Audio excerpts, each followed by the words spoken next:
Assalamualaikum warahmatullahi wabarakatuh. Selamat pagi, salam sejahtera untuk kita semua. Salam sehat. Perkenalkan, saya Nur Fitria Haryani, seorang penyuluh keluarga berencana dari Badan Kependudukan dan Keluarga Berencana Nasional, atau yang sering kita dengar tagline-nya, berencana itu keren. Nah, ngomong-ngomong tentang berencana, saya mau mengajak teman-teman untuk melakukan perencanaan keluarga melalui metode kontrasepsi jangka panjang.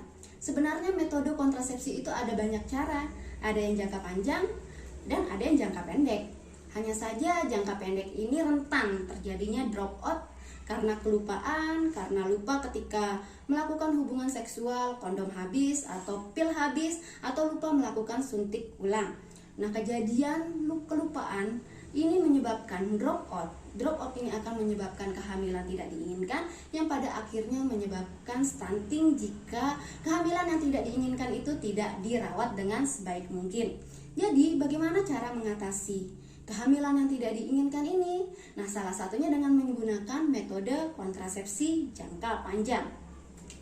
Metode kontrasepsi jangka panjang ini merupakan metode yang digunakan untuk menunda dan mengatur jarak kehamilan sehingga tidak terjadi kehamilan yang tidak diinginkan, yang pada akhirnya membentuk keluarga kecil sejahtera.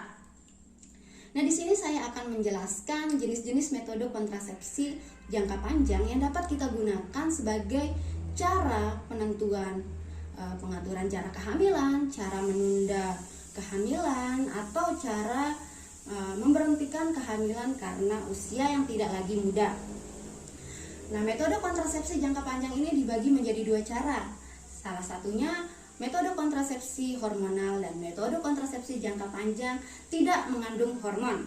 Nah, metode kontrasepsi jangka panjang ini yang mengandung hormon bisa kita sebut implan, atau yang sering kita sebut alat kontrasepsi bawah kulit yang diletakkan di lengan. Jadi, implan ini berupa dua batang yang diletakkan di bawah kulit. Nah, implan ini biasanya mengandung hormon progestin yang berfungsi untuk mengentalkan lendir di leher rahim sehingga sperma tidak dapat masuk dan tidak dapat membuahi sel telur. Nah, implan sendiri ini karena dia mengandung hormon memiliki keterbatasan, yaitu mempengaruhi siklus menstruasi. Akan tetapi yang saya perlu tekankan di sini bahwa efek samping dari penggunaan alat kontrasepsi itu berbeda masing-masing orang, masing-masing pasangan usia subur. Ada pasangan usia subur yang merasakan menggunakan implan, menstruasinya lancar, mukanya lebih berseri, tidak berjerawat. Tapi ada pasangan usia subur yang menggunakan implan malah menstruasinya tidak lancar, badannya semakin gemuk, dan dia mukanya berjerawat. Jadi tergantung dari masing-masing pasangan usia subur, masing-masing orang dalam penerimaan alat kontrasepsi tersebut. Nah, implan sendiri ini efektivitasnya sampai pada 3 tahun.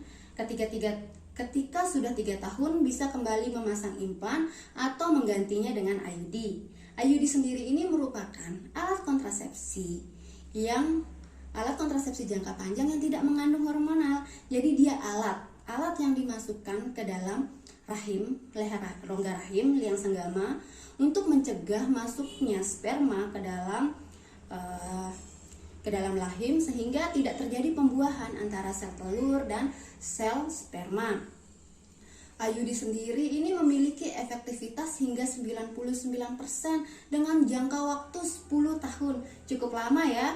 Jadi kita masang sekarang, 10 tahun kemudian baru bisa dilepas, kemudian dipasang ulang atau mengganti dengan metode kontrasepsi lainnya. Selain IUD, metode kontrasepsi jangka panjang yang tidak mengandung hormon adalah kontrasepsi mantap, yaitu baik pada pria maupun wanita. Jadi teman-teman, di sini saya mau menekankan bahwa metode kontrasepsi itu tidak hanya dilakukan pada pasangan usia subur wanita saja teman-teman, tapi pada laki-laki juga bisa menggunakan metode kontrasepsi jangka panjang, yaitu vasektomi. Jadi ketika teman-teman ibu-ibu sedang tidak cocok dengan salah satu metode kontrasepsi atau mengalami gangguan kesehatan karena metode kontrasepsi, si bapak bisa melakukan kontrasepsi jangka panjang dengan vasektomi. Tapi prinsip dari penggunaan vasektomi ini sendiri harus mantap, benar-benar mantap dalam penggunaannya. Artinya mantap di sini tidak ingin memiliki anak lagi, karena ini prosedurnya dengan melakukan operasi dan biaya untuk mengembalikan ke posisi awal itu sangat mahal. Jadi benar-benar harus mantap. Mantap tidak ingin memiliki anak lagi. Semisal teman-teman sudah memiliki anak lebih dari 5, ketika kehamilan itu menyebabkan gangguan kesehatan yang tidak diinginkan, menyebabkan keguguran, bahkan menyebabkan kematian, teman-teman bisa menggunakan vasektomi. Nah, vasektomi itu sendiri seperti kita ketahui, bisa dilihat pada gambar ini, prosesnya itu adalah pemotongan salur sperma pada buah zakar. Jadi saluran sperma itu bisa dipotong atau diikat sehingga cairan atau sperma yang keluar pada saat ejakulasi itu tidak mengandung sperma. Jadi ketika sedang ejakulasi, cairan yang keluar itu hanya cairan mani, jadi tidak mengandung sperma. Nah, seringkali kita dengar desas-desus jika pengguna vasektomi akan sering loyo. Nah, ini hal-hal yang harus kita berantas sebenarnya teman-teman. Karena penggunaan vasektomi ini malah membuat laki-laki semakin sehat. Karena kenapa? Karena sperma yang dikeluarkan oleh laki-laki itu mengandung protein. Ketika sperma itu tidak keluar ketika si laki-laki ejakulasi, otomatis sperma itu akan diserap kembali oleh tubuh. Nah, sperma ini mengandung protein yang akan menyebabkan laki-laki semakin sehat dan bugar. Jadi ingat ya teman-teman, vasektomi itu tidak sama dengan kebiri. Jadi ketika di vasektomi, laki-laki masih bisa merasakan bergairah, bisa ejakulasi, bisa merasakan gairah seksual seperti itu. Kemudian kita berlanjut ke metode kontrasepsi jangka panjang pada wanita, kontrasepsi mantap, yaitu MOW atau tubektomi. Seperti vasektomi prinsipnya sama. Ini harus mantap ya. Harus mantap, teman-teman tidak menginginkan anak lagi karena sama seperti tubektomi. Seperti vasektomi, tubektomi ini dilakukan operasi kecil dengan mengikat saluran telur di kedua saluran telur sehingga sperma tidak dapat membuahi sel telur.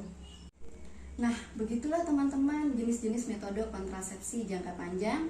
Saya mau menekankan lagi pada teman-teman, ayo kita melakukan perencanaan keluarga dengan metode kontrasepsi jangka panjang untuk membentuk keluarga kecil sejahtera.